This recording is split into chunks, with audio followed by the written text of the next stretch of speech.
Section এতে reading part থাকবে তোমাদের ৭০ মার্ক। রিডিং পার্টে হচ্ছে ৭০ নাম্বার থাকবে।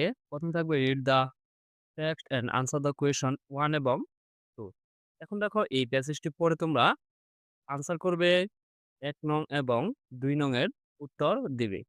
১ম এই দেখো যে তোমাদের এই ১ নং এ ৬০ টি প্রশ্ন আছে। ৬০ টি প্রশ্ন তোমরা যেকোনো এই ৬০ টি প্রশ্নেরই উত্তর দিতে হবে। যেটি তোমাদের সঠিক মনে হবে সেটি তোমরা খাতার মধ্যে ১ নং লিখে বি, সি, ডি যেটি সঠিক মনে হবে সেটি তোমরা খাতার মধ্যে তুলে নেবে।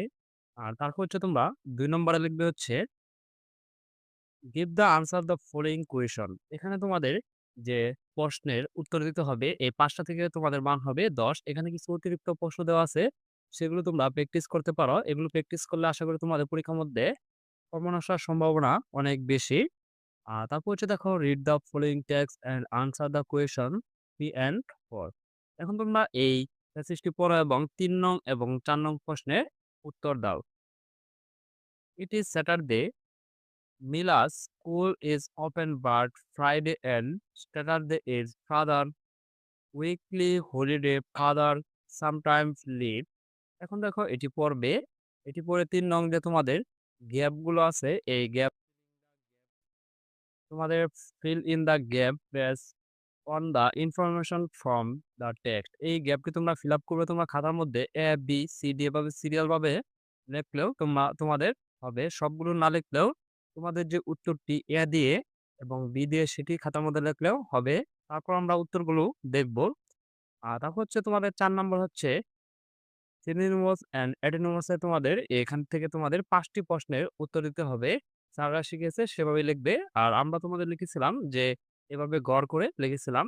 তারপর হচ্ছে তোমাদের read the text and answer the question ৫, ৬ and ৭। এই প্যাসেজটি পড়ে তোমরা ৫, ৬ এবং ৭ নং প্রশ্নের উত্তর দিবে। ১ম এ থাকবে যে তোমাদের যে কমপ্লিট দ্য টেবল। এই টেবিলটা তোমরা এভাবে লিখতে পারো অথবা সিরিয়াল ভাবে লিখতে পারো। এখান থেকে হাউ, হোয়াট যে শব্দগুলো আছে সেখানে এখানে বসাবে। ইভেন্ট যে কাজগুলো আছে সেখানে বসাবে। আর হোয়ার এর যে কাজগুলো সেখানে এখান থেকে বসাবে।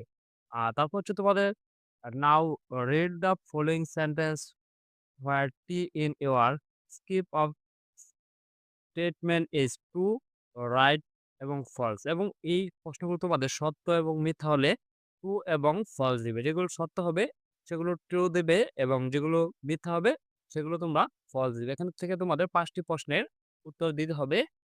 তারপর হচ্ছে তোমাদের যে সামারি লিখতে হবে। এই সামারিতে তোমরা ১০ নাম্বার পাবে। এটি অবশ্যই ২ পৃষ্ঠা লিখবে। ২ পৃষ্ঠা কম লিখবে না, ২ পৃষ্ঠা বেশি লিখবে। তাহলে তোমরা ১০ এতে ১০ পাবে।